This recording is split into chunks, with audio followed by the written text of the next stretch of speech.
அடுத்த நிகழ்ச்சி வந்து திங்க் அவுட்சைட் த பாக்ஸ் அப்படின்னு எப்போதும் ஆங்கிலத்தில் ஒரு வார்த்தை.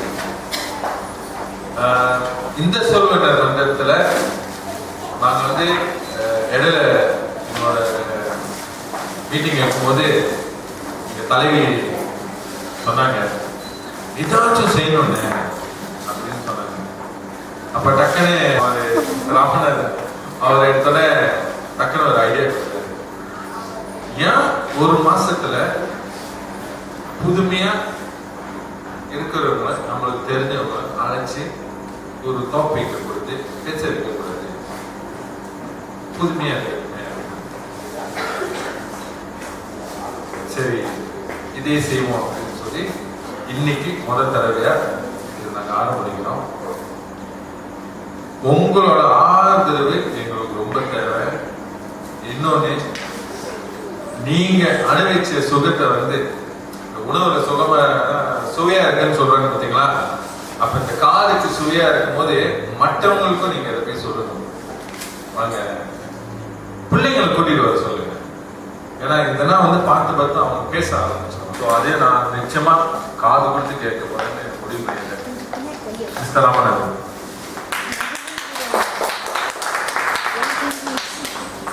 நன்றி. இந்திய சொல்வீங்க. இங்க சொல்வேந்தர் மன்ற கூட்டங்கள் பார்த்தீங்கன்னு சொன்னா பெரும்பாலும் ஆரம்பம், திடீர் பேச்சு, திட்ட பேச்சு, மதிப்பீடு, முடிஞ்சு. இது இப்படியே தான் ஓடிக்கிட்டு இருக்கு. இதுல வந்து யாரு பேசுறாங்களோ அவங்களுக்கு தான் பயன். வர்றவங்க உட்கார்ந்து பார்த்துட்டு போவாங்க. அப்ப யோசனை பண்ணுவாங்க, நான் இந்த மீட்டிங் இந்த கூட்டத்துக்கு வந்தேன்னு எனக்கு என்ன இருக்கு, ஏன் என் நேரத்தையும் காலத்தையும் செலவழிச்சு நான் வந்து இங்க உட்காரணும் தேவையில்லாம.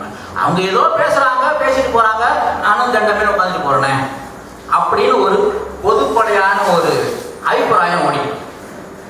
இதை நாங்க மாற்றணும் அப்படிங்கிற ஒரு முடிவுல ஒவ்வொரு கூட்டத்திலையும் ஏதாவது ஒரு சிறப்பு நிகழ்ச்சி வர்றவங்களுக்கு வந்து பார்க்கிறவங்களுக்கு கொடுக்கணும் அப்படிங்கிறதுல முயற்சியில இறங்கி இன்னைக்கு ஆரம்பிச்சிருக்கோம்.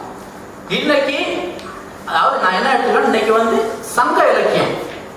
பொதுவா நாளிதழ் படிக்கிறோம், வார இதழ் படிக்கிறோம், மாத இதழ் படிக்கிறோம், கவிதை கட்டுரைகள்லாம் வரும். படிப்போம், கேட்போம், புரியும் புரியாது தூக்கி தூர போட்டுருவோம். சொல்றோம் எங்க தமிழ்ல வந்து ஆயிரக்கணக்கான நூல்கள் இருக்குது, லட்சக்கணக்கான பாடல் இருக்குது. சங்க இலக்கியம் முதல் சக்கம், இடச்சம், கடைச்சம் பெருமையா பேசுறோம். பேசுறத நம்ம யாருக்காவது எடுத்துட்டு போறோமா? ஒரு நல்ல திட்டம் ஆரம்பிச்சாங்க தமிழ்நாட்டுல, ப்ராஜெக்ட் மதுரை அப்படின்னு. அங்க போனீங்கன்னா உங்களுக்கு சங்க இலக்கியத்தில் உள்ள எல்லா பாடல்களும் இருக்குது, தமிழ்ல இருக்குது. ஓலைச்சுவடியில இருந்து அவங்க வந்து பிடிஎஃப் மாற்றி வச்சிருக்கிறாங்க. நல்ல முயற்சி. ஆனா நீங்க போய் பாடலை தட்டி பார்த்தீங்கன்னா அது அந்த காலத்துல புலவர்கள் இயற்றிய பாடலா தான் இருக்குமே ஒழிய உங்களால புரிஞ்சு கொள்ள முடியாது. அதுக்கு விளக்கம் தேடணுமா? கிடைக்காது. இன்டர்நெட் கிடைக்காது. தெரிஞ்சவங்க சொல்ல மாட்டாங்க. ஏன்னா அது பெரிய எந்த ரகசியம் பாருங்க. சொன்னாதான் மக்களுக்கு தெரியும். எங்கிட்ட இருக்குதுன்னா வச்சு என்ன பண்றது? அதனால இந்த முயற்சி நான் கற்று அறிந்த, என் அறிவுக்கு தெளிந்த உரைகளை எடுத்து உங்களுக்கு நான் எப்படி படிச்சு அறிஞ்சேனோ அதை உங்களுக்கு விளக்க போறேன்.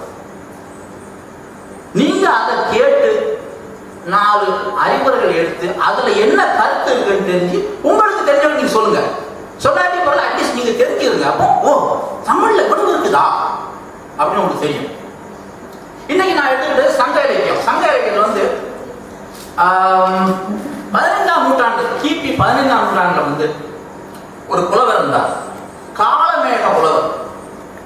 இவர் பாடல் எனக்கு ரொம்ப பிடிக்கும். இவர் பாடல்கள் வந்து குறிப்பா சிலேடைன்னு சொல்லுவாங்க. சிலேடைன்னா தமிழ்ல என்னன்னா 2 அர்த்தம் இருக்கும். மேலோட்டமா படிச்சா ஒரு அர்த்தம் புரியும், அந்த செய்யுளை நீங்க பிரிச்சு பார்த்தீங்கன்னா உள்ள வேற அர்த்தம். அதான் உண்மையான அர்த்தம். மொத்தம் அவர் 220 பாடல் எழுதியிருக்கிறார்.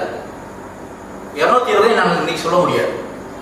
குறிப்பா ஒரு 4-5 பாடல் நான் எடுத்து உங்களுக்கு அதை பிரிச்சு அதுல என்ன அர்த்தம், மேலோட்டமா பார்த்தா என்ன அர்த்தம், உள்ளோட்டமா பார்த்தா என்ன அர்த்தம் அப்படின்னு விளக்குறேன்.